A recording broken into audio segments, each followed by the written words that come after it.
Welcome to Native Notion, a gaming podcast that isn't afraid to talk anything and everything. Here's your host, Klamath. Yo, what's good? What's really good? Thank you for joining in today. I appreciate the fact that you're here. Today's episode, we're going to be covering some initial reactions to what happened on Monday Night Football last night. If you are not aware, there was a serious incident that happened between the Bills and the Bengals that ended up in one man's life in jeopardy. If you weren't watching, you may have seen most of your updates online. From what I can tell, most of the people have sided with the player, but I would caution you to be careful, right? Because online personalities, you know, they like to go one way or another. So let me go right into it. The player's name is Demar Hamlin. He is a 24-year-old male that plays for the Buffalo Bills. It is his second year in the league. As far as what I could tell, I don't watch the Bills. I don't follow the man's career or anything like that. As far as I can tell, he was a regular starter. There was reports saying that he started 14 games this year. He was a regular portion of the defense for the Bills. As far as like how they're playing and everything like that, it seems like he was an integral piece of that defense. They're a strong team. So last night in the first quarter, there was a situation where the Bengals are driving and they're trying to score. It's 7-3, if my memory serves me correctly at that point, with the Bills on top. Yeah, so there's a crossing pattern that happens at that point where T. Higgins is running across the field from the right-hand side and catches a ball maybe like 5 yards-ish from the line of scrimmage. He's not directly covered, and he turns upfield. Demar Hamlin is a safety, so he's not covering him directly. However, he is tracking him. He turns and heads directly towards Demar Hamlin. Demar Hamlin squares him up. I thought he actually had pretty good form from what I could tell, and understand that I am not an expert when it comes to understanding like how to do these things right, but I have a really good or general understanding of how it goes on. I thought he could have been better where he was a little more on the balls of his feet. And I think that could have helped this scenario. He was a bit flat-footed. I'm not saying that he was out of position or he did it bad or anything like that. I'm just critiquing that specific portion. And T. Higgins lowered his shoulder and drove directly into his chest.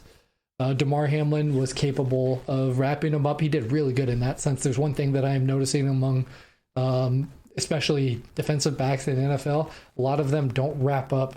They just go for big hits. So, but he did really good in that sense. He wrapped him up, brought him down. He may have gained like 1 or 2 more yards. It was a pretty solid play on both ends of the field. Demar Higgins immediately pushed himself up off of T. Higgins, and you can see he's excited. And he goes, yeah, and you can like his arms clench a little bit, and then out of nowhere, like at that point, out of completely nowhere, you kind of just see him stop. He doesn't move. He just kind of looking away from the play that had just happened, and mind you, this is like seconds worth of time. This is not like minutes worth of time, but you can see it happen. His head doesn't move. For somebody who gets up and flexes like he's excited about that, I'd expect like a different reaction at that point. Maybe he decides to jump. Maybe he goes and he celebrates with a teammate about making a tackle or something like that, right? Takes a step at the very least, but he just stops, and he's got his feet shoulder width at that point. His arms are at his side, and just completely and utterly collapsed, fell backwards. From my initial reaction, right, when I saw this happen, I immediately went to his heart just stopped, right? It didn't make any sense to me how somebody could do that, be in that scenario, especially when I have seen it happen on professional or in professional sports in the not too distant past, right? It just brought back a lot of really bad memories, right? Understanding that, like, I'm not a medical professional. I'm not making the diagnosis of what happened or anything like that. But that's exactly what I thought. I had a discussion with somebody who didn't see it live, but saw the clip of what happened. And they said, it looks like he stood up and he lost blood flow to his brain. Like, he stood up too fast, right? And he collapsed, which is not an abnormal thing for people to do. I'd say it's like a pretty abnormal thing for a professional athlete, especially at the caliber that these NFL players are playing at, to have happen. But absolutely, that's something that could have been, right? Maybe that happened. Maybe, he stood up and that head rush and everything like that and just lost flow and he collapsed, right? But the follow-on aspect of what happened is really what changed that thought process, right? He hit the ground and his hands were slightly in the air at that point, and they just came to his side. So that tells me that he's not conscious. Whether or not his heart is beating is a completely different aspect, right? But it just tells me that he's not conscious at that point. And I'm like, oh shit, what? I kept looking at replays and I'm like, maybe the crown of T. Higgins' helmet actually hit his face mask, and he took a blow to the head or something like that. And I looked and I looked and I looked, and they was like just constantly looking at the angles that were given. And I was like, there was nothing there, right? His head didn't snap back at all. It was straight connection to his chest, helmets out of the way for both of them. Everything was normal up until that point where he stood up and just stopped moving, right? And I'm looking at, like, they're showing him like laying on the ground. I'm like, he's not moving, right? The referee standing there just kind of like shocked what happened. One of the players that was on the Bengals team moved out of the way, right? And kind of like looked back at him. He's like, what? Right? It's the initial shock that happens. And I mean, it is moments. And I mean, moments later when the medical professionals come running out onto the field, right? I don't know if you've ever experienced something like this, if you've ever been in a place where something like somebody's had some type of condition where they've lost consciousness, or they're having some type of heart issue or something of that nature, right?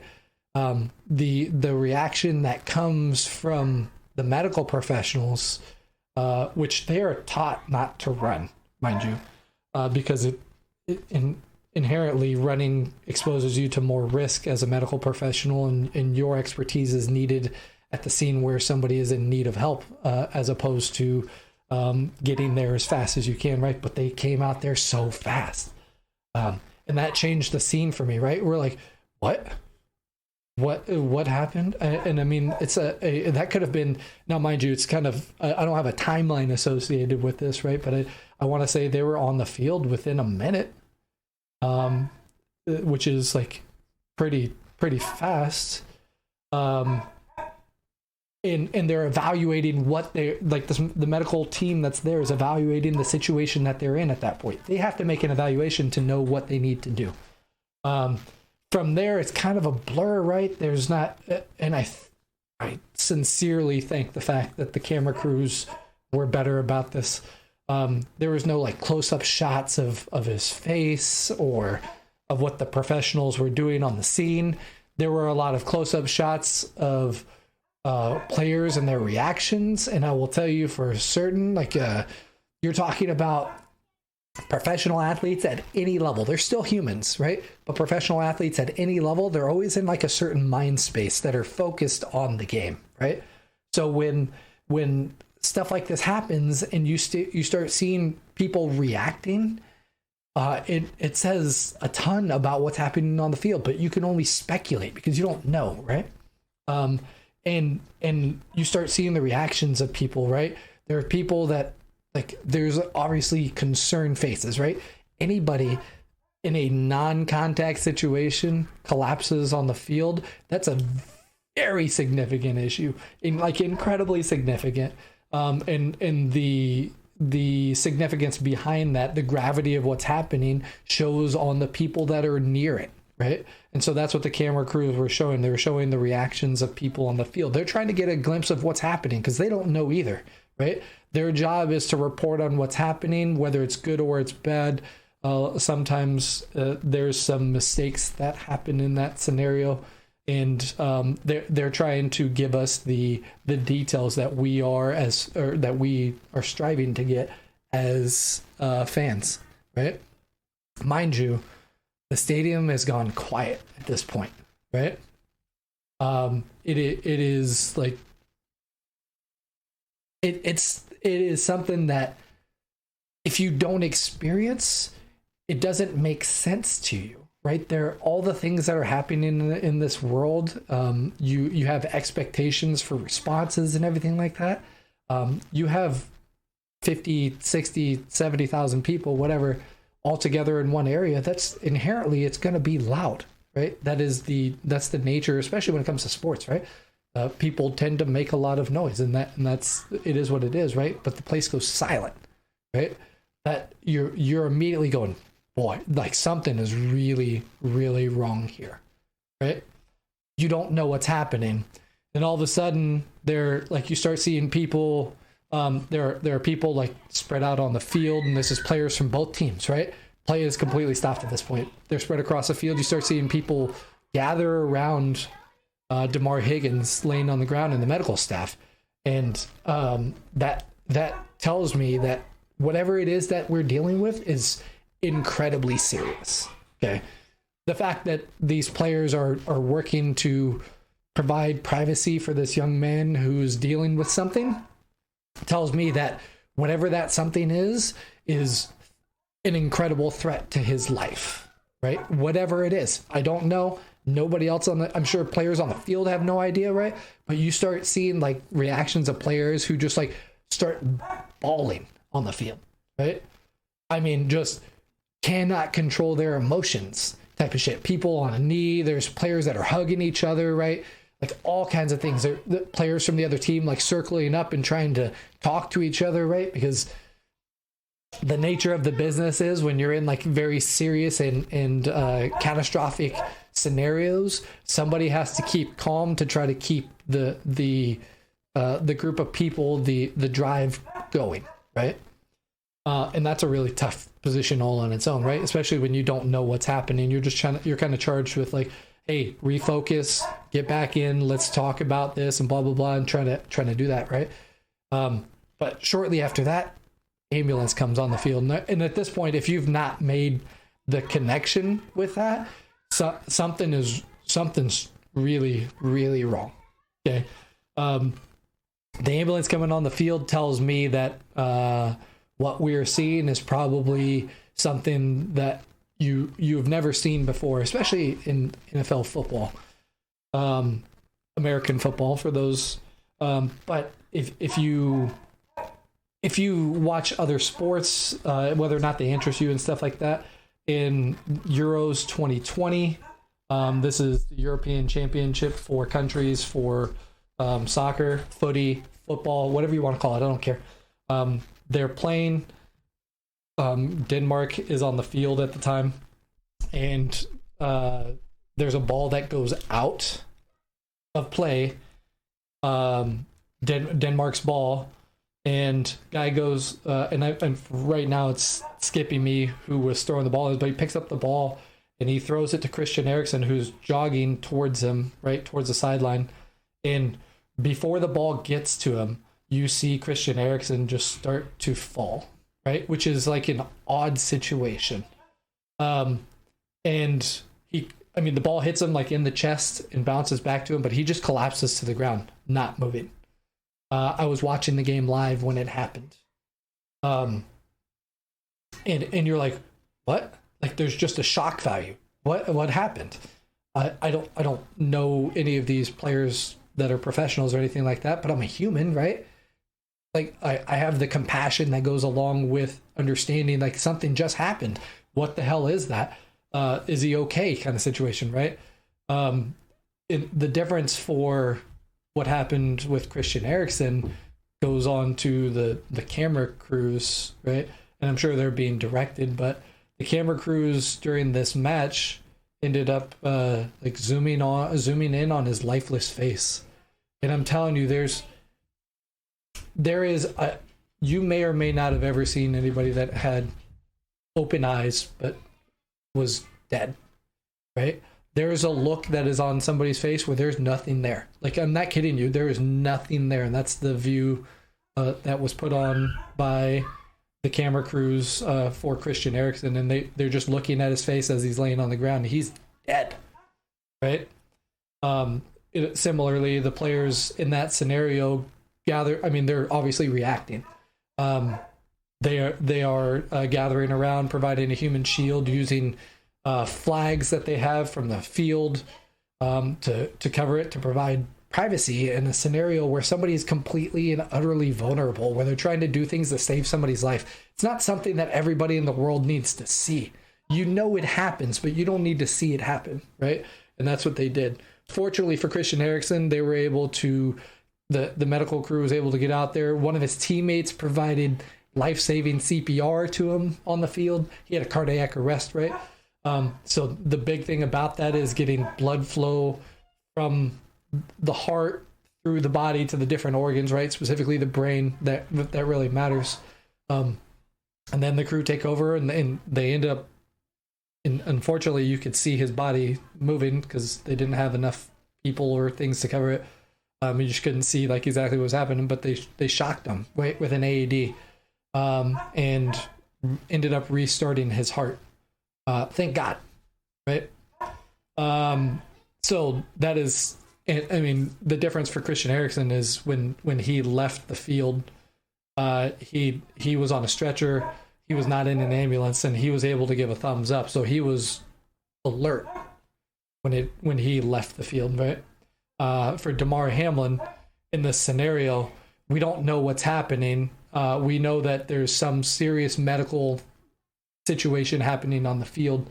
From what reports have come out, the medical staff that was on the field provided 9 minutes of CPR and AED defibrillation to save his life, which is, I don't know if maybe you have, maybe you haven't, if you've ever done CPR.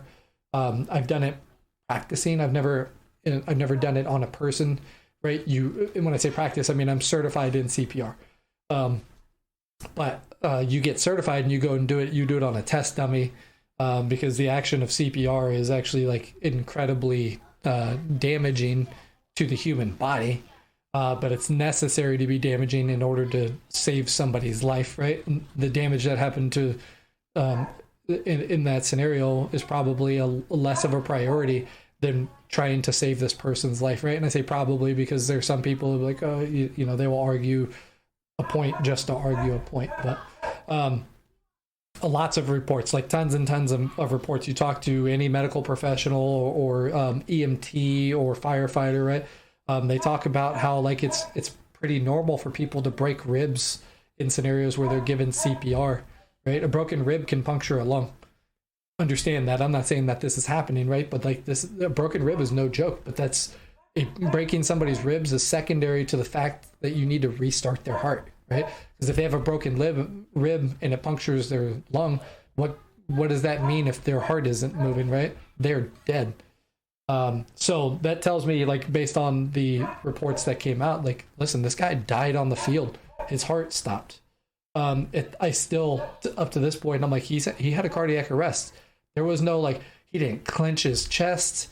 He didn't like have the classic signs of like struggling or anything like that. He stood up, he stopped moving, and moments later just collapsed. That means to me, like, completely and utterly stopped the heart. The electrical pulses that were going to the heart stopped. Something happened, right? And his heart stopped moving. When his heart stops moving, that starts moving or stops moving blood to vital organs within the body, specifically the brain. And if the brain doesn't get oxygen, that causes a lot of issues, right? And blood carries oxygens. or oxygen, excuse me. So, you know, like he I don't know if he, in that moment that he collapsed, if his heart had completely stopped at that point, or if it was at some point when he was on the ground. But I can, like, certainly, you know, I'm like, this man just died on the fucking field. What the fuck happened, right? There's a ton of speculation that goes out that's associated with this. I mean, a ton of speculation. And obviously, with the times that we live in, that's going to be both sides of the spectrum, right? Everybody's going to be looking to point a finger as to the reason why this happened, why this young man is dealing with something so traumatic. So continuing on, eventually they did get him into the ambulance, and I guess his mom was in the stands. So if you're not a parent, it's hard to understand what it means, right? But you can kind of, if you've ever dealt with somebody who was going through a situation where their life was threatened, you can kind of understand that point. But that's traumatic as all get out, right? I don't know his background. I don't know what he had to deal with. I don't know what his mom had to deal with, right? But I do know the relationship between a mother and a son is pretty strong, right? And often can't be broken. Not to say that people don't break it or anything like that, but you know, like that's like he obviously flew her to go to the game, and she's in the stands as this is happening, right? Can you imagine what it's like to be in that scenario where she is watching her son go through something that she has no idea about, right?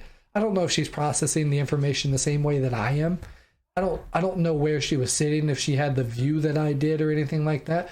I could only imagine that her first thought is, what the fuck is wrong with my son, right? What has happened? Somebody talk to me, give me information. Is he okay, right? You know, trying to make sure he's okay.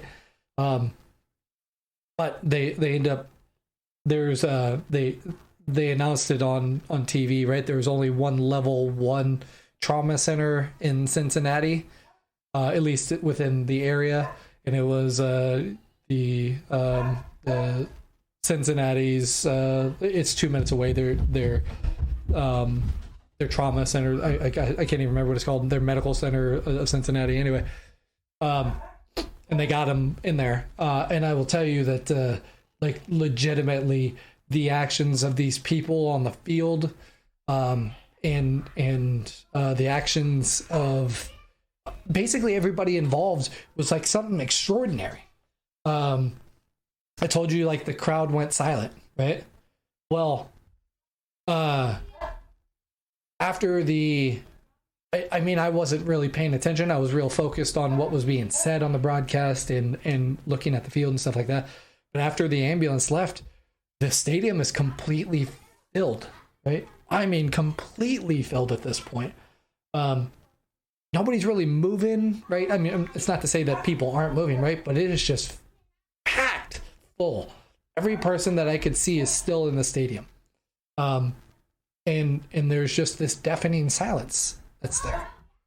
Now, it could be a scenario, and I thank God they didn't do this. Could be a scenario where they didn't have in-stadium sound at that point, which is good, because one of the things, I was at work when this happened.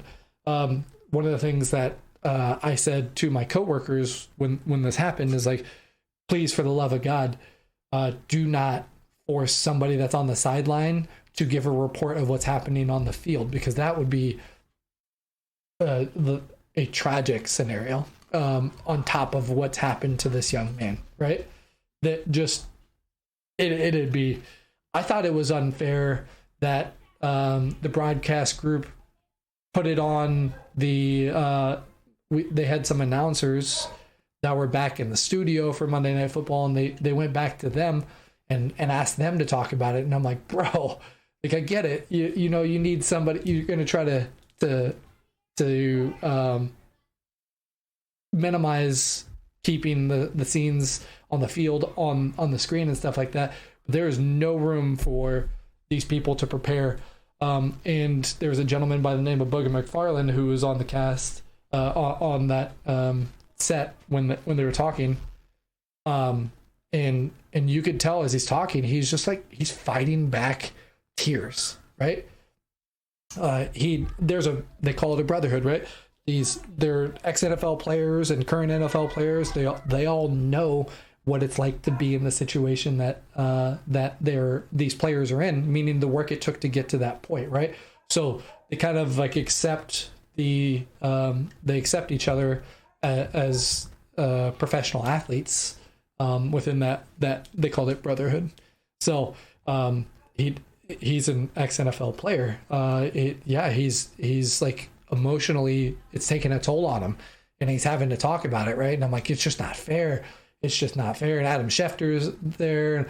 I mean, just like, I'm like, there needs to be somebody at ESPN headquarters that's preparing somebody who's not involved in this scenario to come on and just completely get away from these people, right? Because they're paying like direct attention. That's like, emotionally, these people are charged. Credit to the TV broadcasters at the stadium. Troy Aikman was one of them, and for the life of me, the name is skipping me. Not Chris Collinsworth, but the other gentleman that. But they did a fantastic job, right? They kept their composure. They were able to speak with a consistent cadence. They were able to express themselves without making it seem like they were emotionally charged. And I mean, it's not like it didn't affect them. They're in the stadium, right? But credit to those people. Eventually, ESPN was able to get Scott Van Pelt in the show on the set and get him ready and prepared. And he started talking, and he's able to coordinate with people that are out in the field. And which one time they brought a young lady on to talk about. This is after obviously they transported Demar Hamlin to the hospital to talk about it, and she's you could tell like she's not dealing with the emotions well, and they're talking to her, right? Just it's an emotionally charged situation, and you're putting these people that are professionals in communications in a place where they need to talk about it, and they're struggling, right? It's a frightening situation. So to the credit of the players on the field and the fans in the stands and people around the world, right? All the professionals that are covering this event and stuff like that. There's a lot of people that came together, right? It's a humanity aspect. Fans together, consoling people that are not dealing with the process as well, because everybody deals with this differently, right? They're consoling each other. There are the players on the field. They're all getting together, right? And they're trying to work their way through something that was traumatic to them on the field in real time. You got to see like the players doing stuff. They'd circle up, and some of them were doing prayers, right?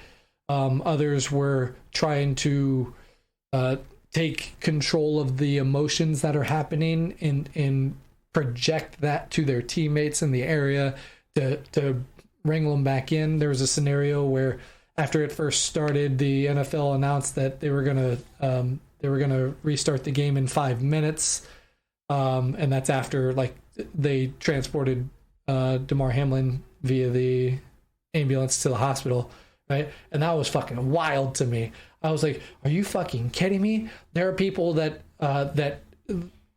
like Joe Burrow, who's the quarterback for the Bengals. He was out throwing passes to warm up. And then they cut over, and there's Stephon Diggs, who's got his face are full of tears, and they're going to different like defensive backs for the Bills, and you can see that they're not there emotionally, like at all. Mentally, they have checked out at this point. You see Josh Allen, who's a quarterback for the Bills. He's just sitting on the bench, right? He's just kind of like staring, and like you're supposed to go back and start this game in 5 minutes again. Like what? This doesn't make any sense. That bothered me. it is the knee-jerk reaction of like the show must go on kind of scenario. Eventually, the NFL came out and temporarily postponed the game. The coach for the Bills was talking with the officials, and you can't, unless you're a lip reader, I couldn't hear what he's saying, but I can imagine the conversation is, listen, my guys are not mentally fit to continue this game right now. I need to take them back. We need to talk to these guys. We need to figure out what we can do in order to get them back in the game, because as it stands right now, if we restarted, none of these players are going to be able to continue. Right? And I say none of them. I'm sure there's some of them were emotionally checked out from the beginning anyway, and maybe they weren't there when this is happening. But what I'm saying is, like, 100%, the coach finally stepped up and was like, listen, we need some time, right? Give us some time to process what just happened. And NFL temporarily suspends the game and sends both teams back into the locker room. And then, like, you don't see anything that's happening in the locker room. There's cameras in the tunnel, and there's coaches and staff from the officials, and like NFL staff that are all standing there, and there's phone calls being made and stuff like that, and blah blah blah. Eventually, NFL comes out and says, like, okay, the game's officially postponed. Right? We don't know when we're going to continue. Which, like, it's wild to think that there were people involved in this scenario who thought that players and professionals that are all throughout the different systems associated with NFL are just going to be able to continue with what they were doing and not think about what they just witnessed and what they were just a part of. Crazy. So since then, obviously, this young man he's in the hospital, and I'd imagine he's going to be in the hospital for some time. It was released that when he left the field, his heart had been restarted, which, thank God, right? Credit to the medical staff that did that work. That's incredible. But there was one reporter from Fox Sports who said that when he arrived, his heart was obviously doing its own job, but he was unable to breathe manually. So they had him on forced air. So that's kind of significant. And at some point, they said in the middle of the night that he was not on forced air, or he was still on forced air, but he had like 50% capability, or his lungs had 50% capability. They were doing half the job that they needed to do to keep him alive. There have been like confirmed reports that he has been medically induced into a coma, pending further investigations that are associated with the health problem that he exists. There's an absolute massive amount of speculation about what happened, like what the cause of it is. The concerning part about this is there are medical professionals. Now, I don't know these medical professionals, but there are medical professionals who are giving diagnosis for what happened without any knowledge of what's actually going on. Right? That's concerning to me, because I get it. Like, you're making, just like the rest of us, you're making some assumptions about what you saw happened and what information that you've been able to gather from different sources and stuff like that. But you're not at his bedside. You're not running the tests. You don't know what happened. You don't know the results of anything, right? So they're putting out answers for what happened with little to no factual information behind that, right? That's wild.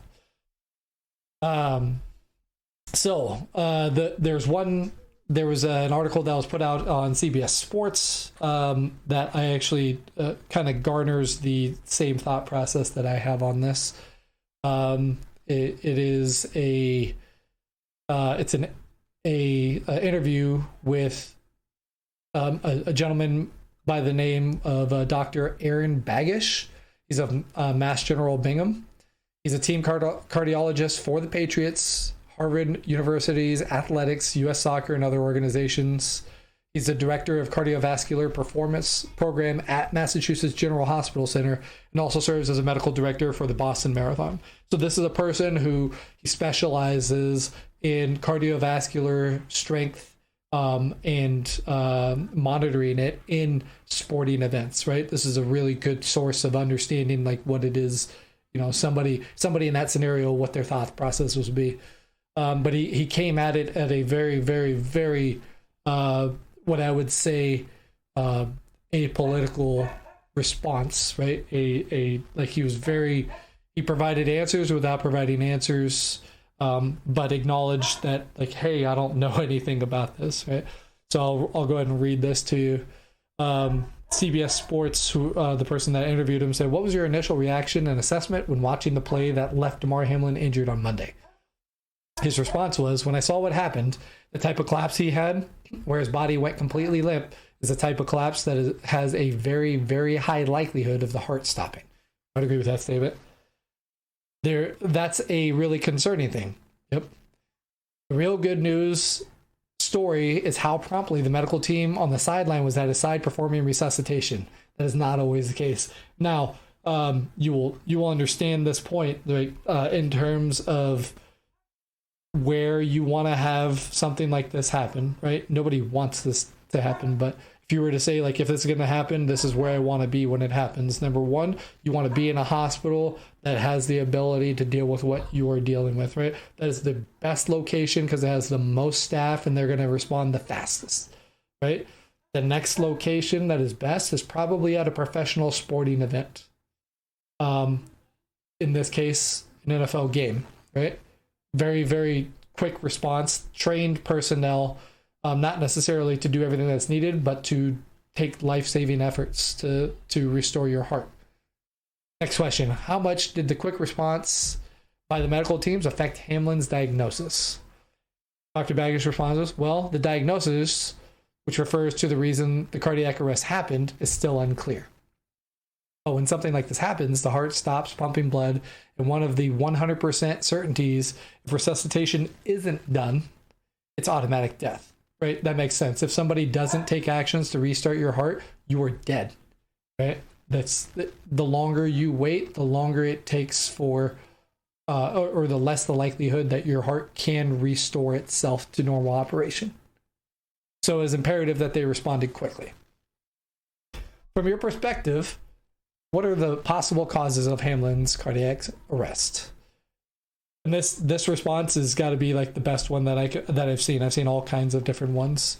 There's a long list. There are genetic and congenital abnormalities which could be at play.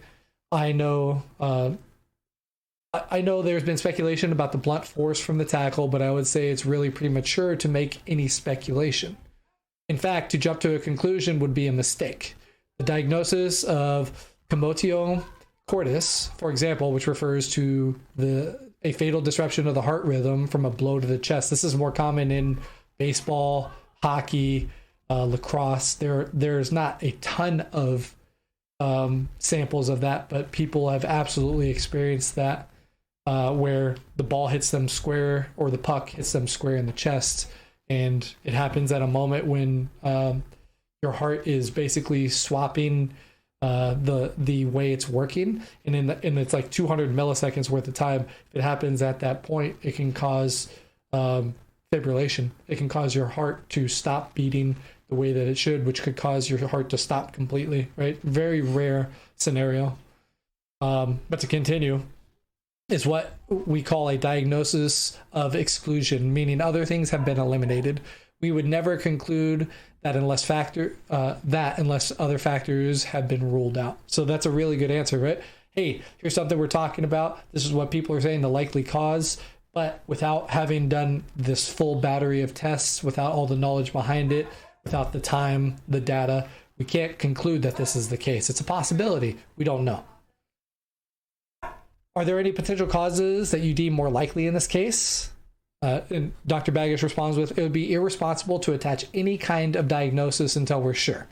The majority of cardiac arrests that occur in young athletes occur because of some genetic heart condition that is independent of getting a blow to the chest. This is why to come up with a short list is really not possible.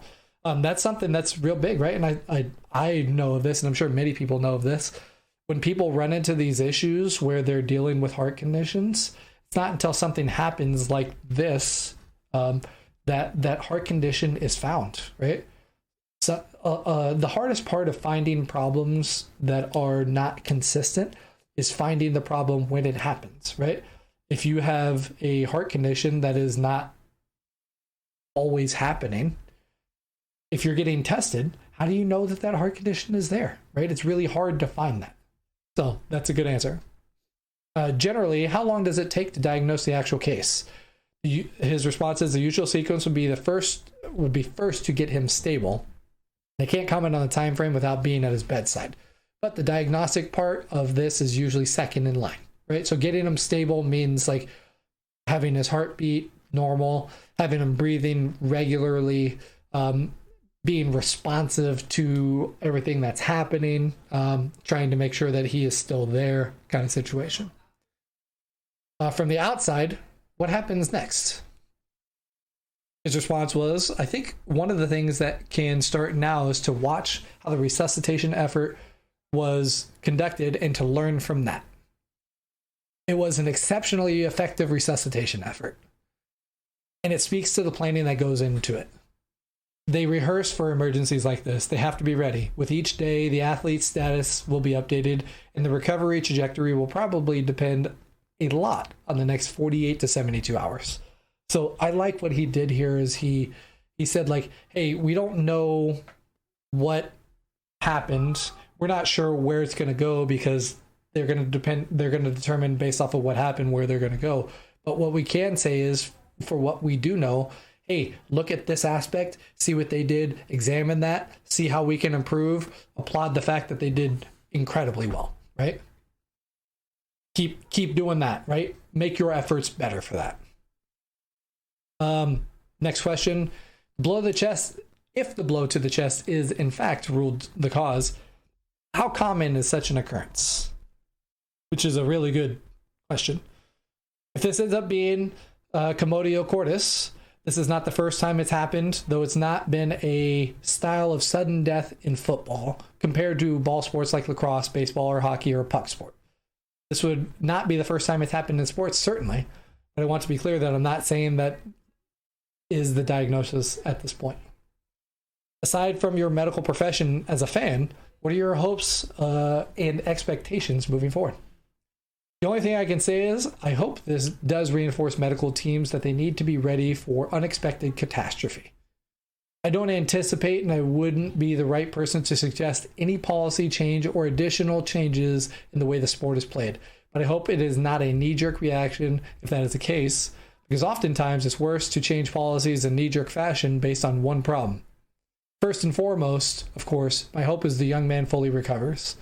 And as a fan who happens to be a doctor, I'm cognizant of the risk that these athletes assume when they decide to play these sports, and I support their decisions to do so, but it's always sad when something like this occurs.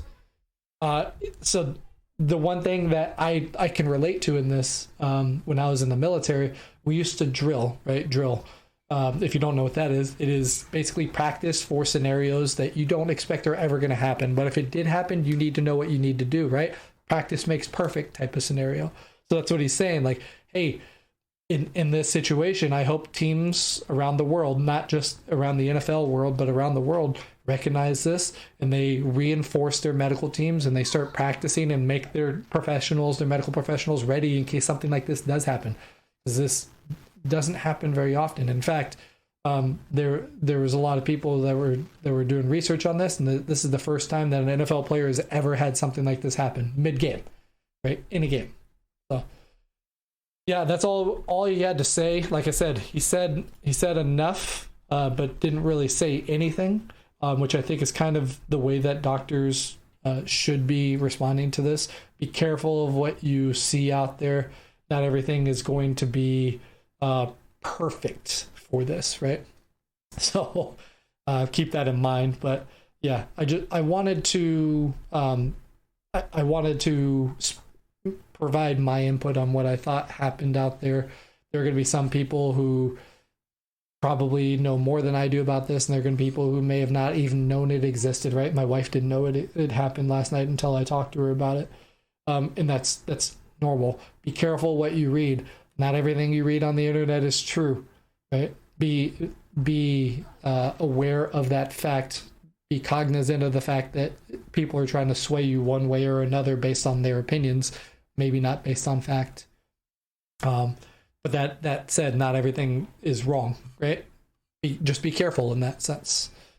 So yeah, it's a strange and it certainly a scenario where it's gonna pressure you into being challenged both mentally and emotionally.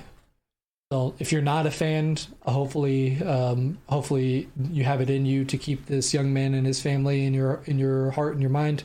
If you are a fan, hopefully you're not using this platform to push other scenarios. I did see a initial reaction to what happened from a Dolphins fan last night on Twitter that said, "Oh, now something to this effect, right? Now that I'm recalling all what these Bills fans were saying, laughing at injuries that players were happening. I hope this doesn't come back to bite them, right?" Which is just that's like you're completely out of touch at this point. I didn't respond. I don't respond to a lot of things. I read a ton, so but be aware. There's a lot of people that are dealing with the emotions behind this. Something that happened outside of that that I found out this evening. People are starting to blame T. Higgins. There was a ESPN reporter. I think it was. I think that's what it was. ESPN reporter, or maybe it was NFL. I'm looking for. I think it was Ryan Clark. No, maybe not. Anyway, there is there was a reporter on live TV that came out and said that or that blamed T. Higgins for the way that he hit Demar Hamlin, right? Which is like, listen, this is a human that's talking, right? That is like, if you have a platform, that is just not, that's not the take, right? That is a very, very poor scenario. There are people that have taken what he said and latched onto that, and they're attacking T. Higgins. I will come out and personally say there's nothing that T. Higgins did wrong in this scenario, and if by some chance he ever got an opportunity to listen to what I say, I hope he realizes that point. He did nothing wrong. There's nothing that he could have done differently in that scenario that could have changed this, right? I'm not saying that he couldn't have done anything differently. I'm saying that the way that the situation went out, he didn't do anything wrong about it, and it was perfectly fine. People that are blaming him are just off the cuff, right? Just incredible that somebody would even do that, right? So, yeah, that I hope you find yourself well. I hope you realize that in life things can change in a moment's notice, and that can affect you directly. I hope you are safe. I hope you stay well, right? I thank you for listening tonight. If you want to, you can find all of my socials. That'll be in the show notes. You can listen to this podcast and all of your major listening locations, right?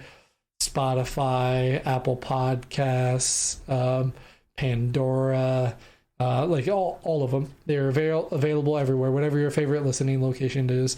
I would only ask at this point, please share this with all the people that you know. Try to get that out there. I'm just trying to, I'd like to do this more often. I want people to understand that I'm doing this, but hopefully this is a good message and you enjoyed it. From me to you guys, I hope you do well. Take it easy, and I'll catch you next time. Thanks for listening to Native Notion. Make sure you subscribe so you don't miss any future episodes. In the meantime, keep up with Klamath by following him on Twitch, Hover, and Twitter. All links are in the show notes. Until next time.